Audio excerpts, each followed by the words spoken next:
Mary was born in a black and white room, and scientists didn't let her see colors until she turned 18. DisastrousInvolvedI. She saw something we didn't. Mary's room, also known as the knowledge argument, is a philosophical concept concerning a hypothetical woman named Mary, who has never seen color. She has only ever existed in a black and white room.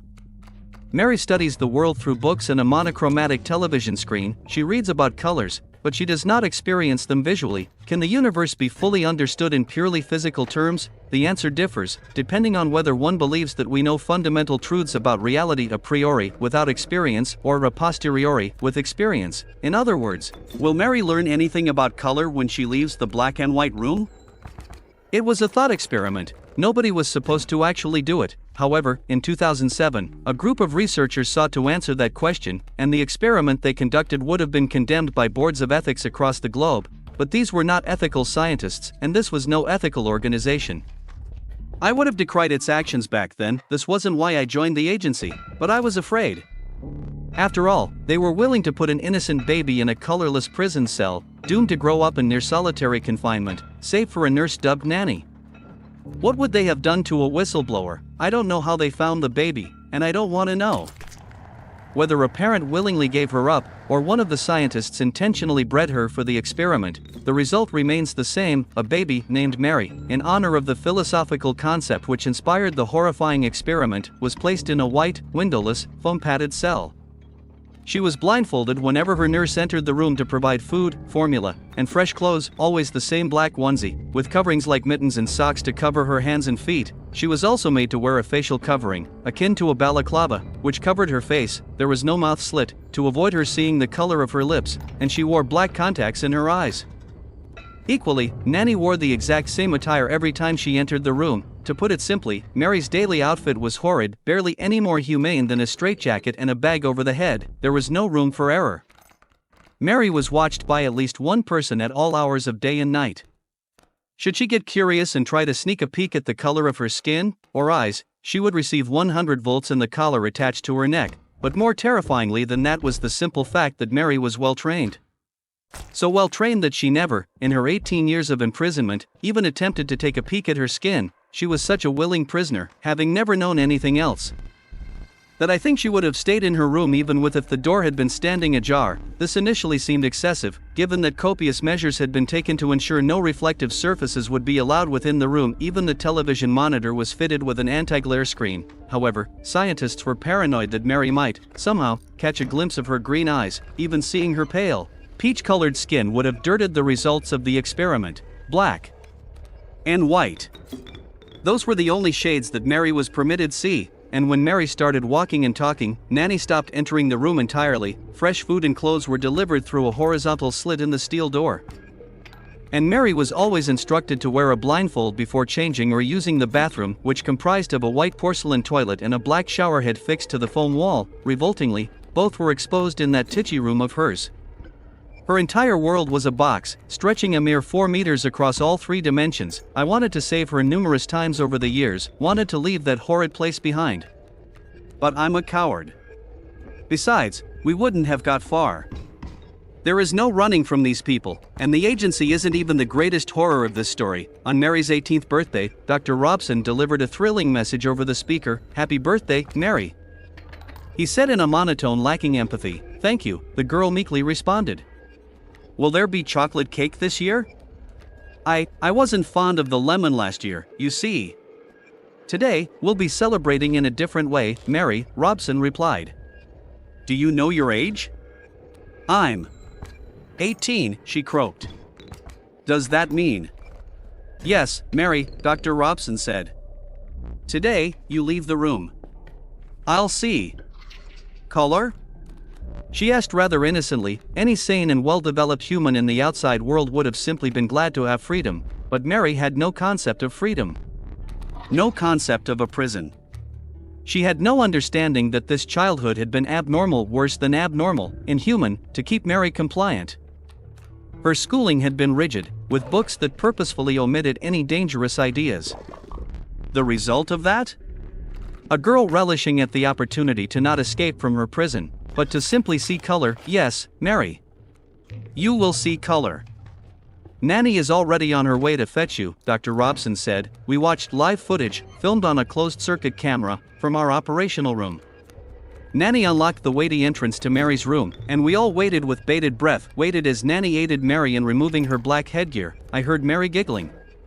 Giggling giddily, and unnervingly, as the bag was removed from her head and the contacts were removed from her eyes. And then, as her first experience with a color other than black or white.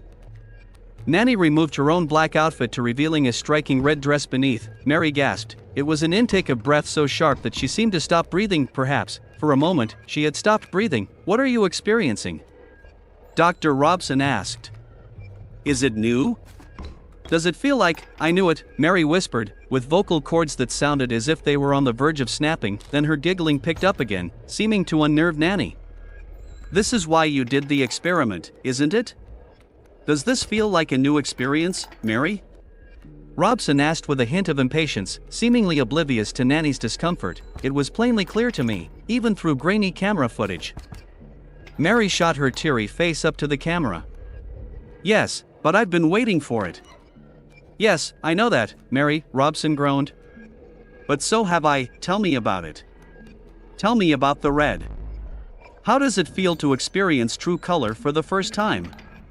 We're seeing some interesting brain activity on the screen here, but your words would really help us to. I'm not talking about the red, Mary interjected, and then she jabbed an accusatory finger at Nanny's dress in a way that frightened me, certainly frightened Nanny, who jumped backwards. I'm talking about that, she giggled.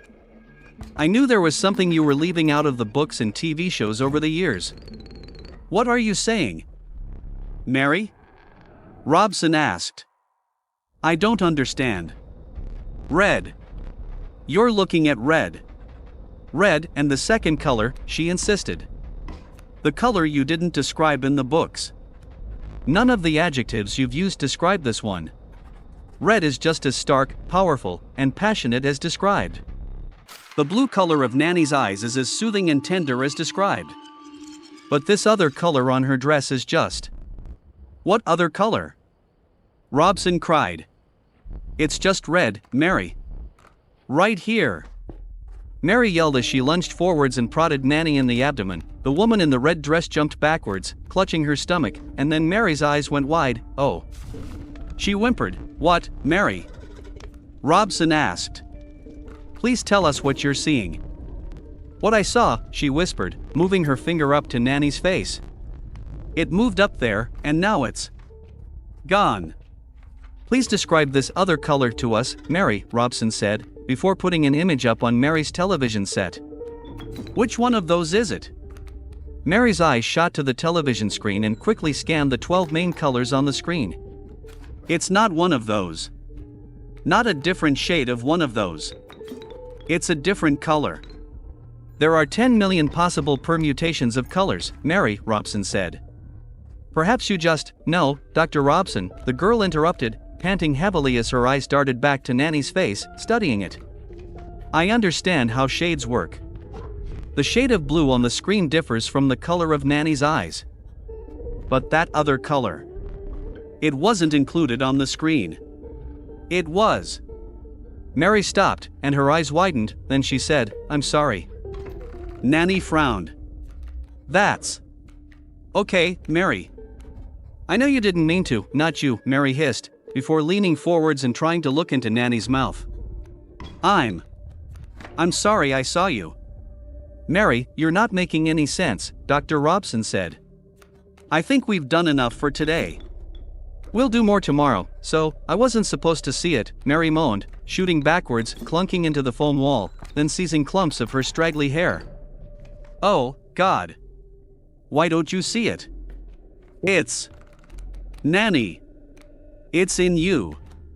Nanny looked up at the camera. I'd like to step outside now. Dr. Robson.